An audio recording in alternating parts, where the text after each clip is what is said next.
आणि आता पाहूया महत्त्वाच्या 100 बातम्या महाफास्ट पद्धतीने।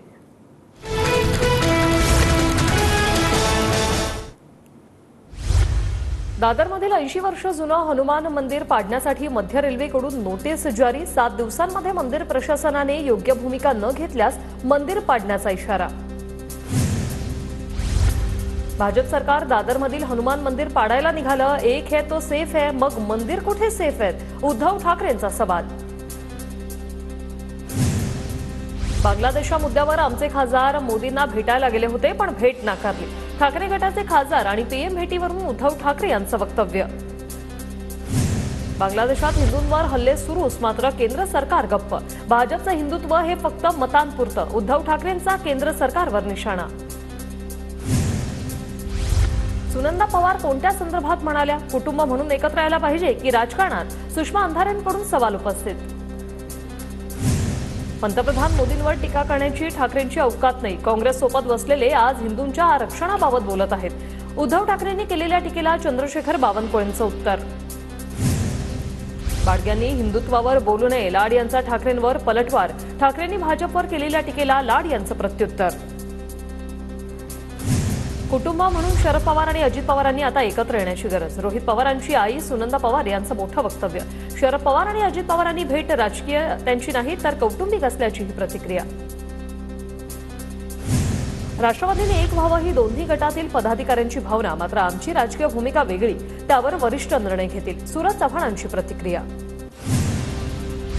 अजितदादा आणि शरद पवार एकत्र आल्यास आनंदच, दोघांनी एकत्र यावं असे कार्यकर्ते आणि प्रमुखांची इच्छा। शरद पवार गटाच्या अंकुश काकडे यांची प्रतिक्रिया।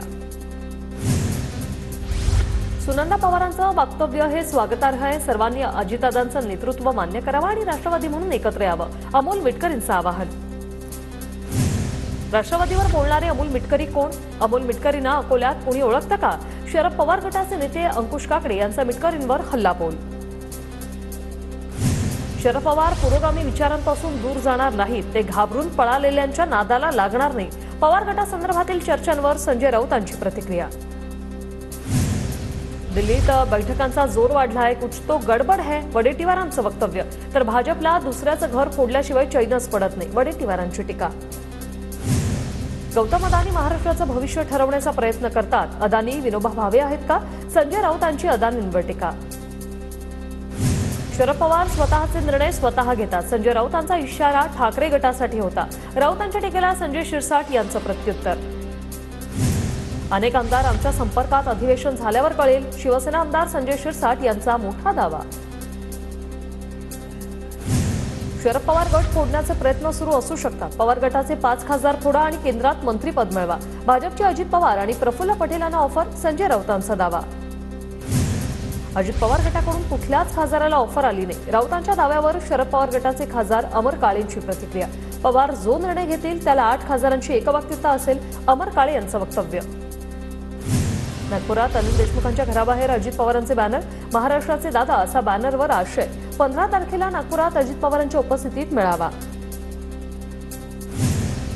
अजित पवारांनी काल मोदींची भेट घेतली, दिल्लीत पंतप्रधान मोदींची भेट घेतली।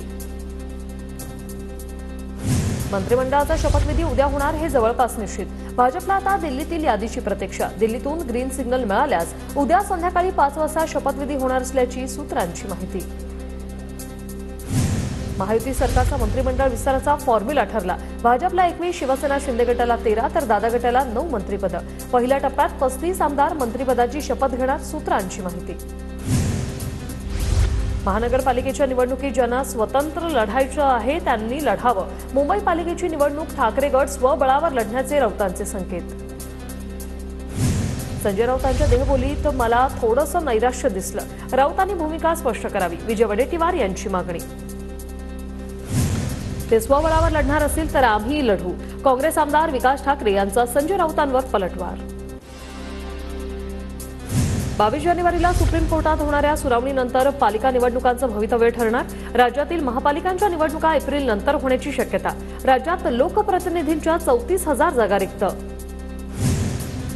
नाशिक जिल्ह्यातील 193 ग्रामपंचायतींच्या लवकरच निवडणुका। 193 ग्रामपंचायतींसाठी सरपंच आरक्षणावर शिक्कामोर्तब। खुल्या प्रवर्गाला 56 ग्रामपंचायती। मला पदमुक्त करा, पटोलेंची खरगेंकडे मागणी. काँग्रेस प्रदेशाध्यक्ष पदातून मुक्त करण्याची मागणी, सूत्रांची माहिती.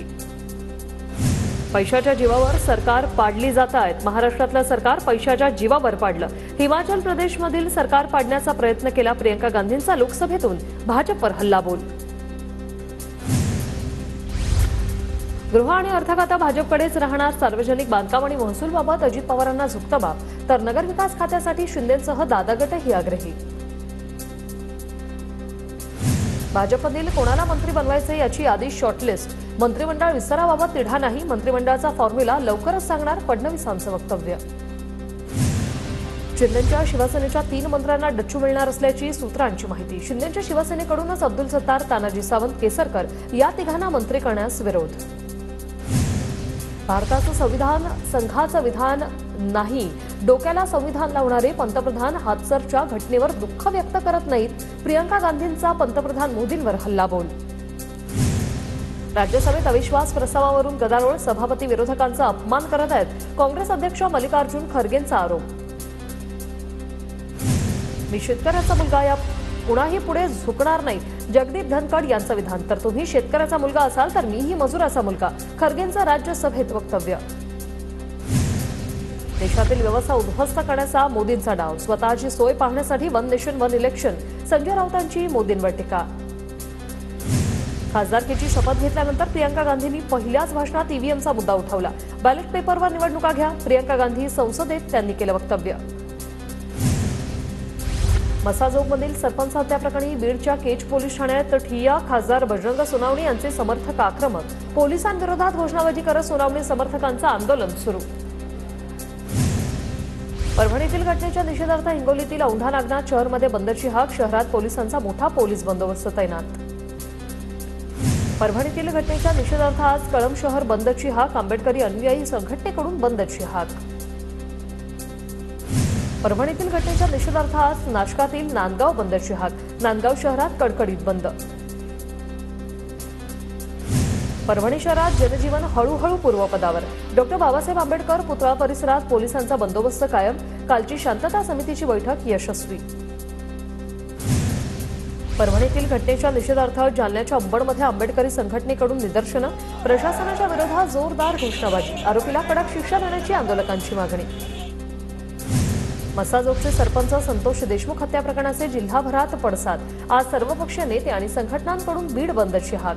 शांततेत बंद पाळण्याचं आवाहन. नाशिकमध्ये ईव्हीएमच्या विरोधात मोर्चा. महानुभाव पंथ आणि वारकरी संप्रदायाकडून ईव्हीएम विरोधात मोर्चा. मोर्चात मविया, मनसे आणि वंचितचे स्थानिक नेतेही सहभागी. बांगलादेशात हिंदूंवर होणाऱ्या अत्याचाराविरोधात नागपूरच्या नरखेडमध्ये सकल हिंदू समाजाचा मोर्चा. सकल हिंदू समाजाकडून नरखेड बंदची हाक. बांगलादेशात हिंदूंवर होणाऱ्या अत्याचाराविरोधात भाजप आक्रमक. नाशिकच्या जिल्हाधिकारी कार्यालयासमोर भाजप अल्पसंख्याक मोर्चाचं आंदोलन. बांगलादेश विरोधात आंदोलकांची घोषणाबाजी. आमदार किशोर जोरगेवार यांनी पालिका सभागृहात घेतली आढावा बैठक. चंद्रपूर शहरात स्वच्छतेबाबत विशेष मोहीम राबवण्याच्या सूचना. अमृत 2 पाणीपुरवठा योजनेवरून नाराजी व्यक्त.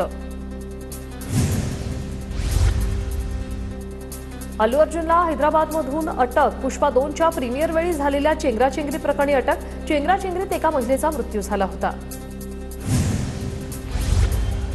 आमदार मनीषा चौधरी आणि आमदार नरेता मेहतांकडून दहिसर टोलनाक्याची पाहणी. वाहतूक समस्येवर तोडगा काढण्यासाठी चौधरींची पोलीस अधिकाऱ्यांशी चर्चा. नवाब मलिकांना पक्षाच्या बैठकीसाठी नागपूरला जाण्याची परवानगी. मुंबईतील विशेष न्यायालयाकडून मलिकांना परवानगी. नागपुरातील हिवाळी अधिवेशनात महिला आमदारांसाठी विशेष सुरक्षा. 21 महिला आमदारांसाठी नागपूर आमदार निवासातील 1 मजला राखीव. चोख सुरक्षा व्यवस्था असणार. नागपुरात होणाऱ्या हिवाळी अधिवेशनामुळे पंचतारांकित हॉटेलची मागणी वाढली. हॉटेलच्या दरांमध्ये मोठी वाढ. आमदार निवासापेक्षा पंचतारांकित हॉटेल्सला जास्त पसंती. 4 आणि 5 जानेवारीला शरद पवार गटाची महत्त्वाची बैठक. स्थानिक स्वराज्य संस्थांच्या निवडणुकांच्या तयारीबाबत चर्चा होणार. गाव पातळीपासून राज्य पातळीपर्यंत सर्व नेते सहभागी होणार. ईव्हीएम बाबत महाविकास आघाडी सध्या सुप्रीम कोर्टात जाणार नसल्याची सूत्रांची माहिती। मविया पहिल्यांदा मुंबई हायकोर्टात याचिका दाखल करणार। मविया वकिलांकडून कायदेशीर सल्ला घेणार असल्याची सूत्रांची माहिती। शरद पवार यांचं पंतप्रधान नरेंद्र मोदींना पत्र। नवी दिल्लीत होणाऱ्या 98व्या अखिल भारतीय मराठी साहित्य संमेलनाचं पवारांकडून मोदींना निमंत्रण। शरद पवार संमेलनाचे स्वागताध्यक्ष। 21 ते 23 फेब्रुवारी दरम्यान दिल्लीत संमेलनाचं आयोजन। 100 कोटींपेक्षा जास्त संपत्ती असलेल्या आमदारांनी आमदारकीचे वेतन आणि पेन्शन घेऊ नये। नाशिकच्या सामाजिक संस्थेची आमदारांकडे पत्राद्वारे अनोखी विनंती। टिपू सुलतान जयंती रॅलीवर बंदी घालता येणार नाही। मुंबई हायकोर्टाची टिप्पणी। रॅलीच्या परवानगी अर्जावर पुणे ग्रामीण पोलिसांनी निर्णय घ्यावा, कोर्टाचे निर्देश। ऊसदराच्या मुद्द्यावरून राजू शेट्टी पुन्हा एकदा आक्रमक। ऊसदर प्रश्नी लवकरच तोडगा काढा, अन्यथा गुडघे टेकायला लावू, राजू शेट्टींचा कारखानदारांना इशारा। वैशाली माडे फाउंडेशनकडून विद्यार्थ्यांना शैक्षणिक साहित्याचं वाटप। वैशाली माडेंनी गाणं गाऊन शिक्षणाची जनजागृती केली। लातूरमधील इंडिया नगर भागात राहणाऱ्या एका युवकाचा संशयास्पद मृत्यू। युवक खासगी डॉक्टरकडे कामाला असल्याची माहिती। डॉक्टरने बेदम मारहाण करत हत्या केल्याचा नातेवाईकांचा आरोप। अमरावतीच्या छायानगरमध्ये एनआयएची छापेमारी। काल ताब्यात घेऊन सोडून दिलेल्या युवकाची आज पुन्हा चौकशी। संबंधित तरुण पाकिस्तानमधील संघटनेच्या संपर्कात असल्याचा एनआयएला संशय।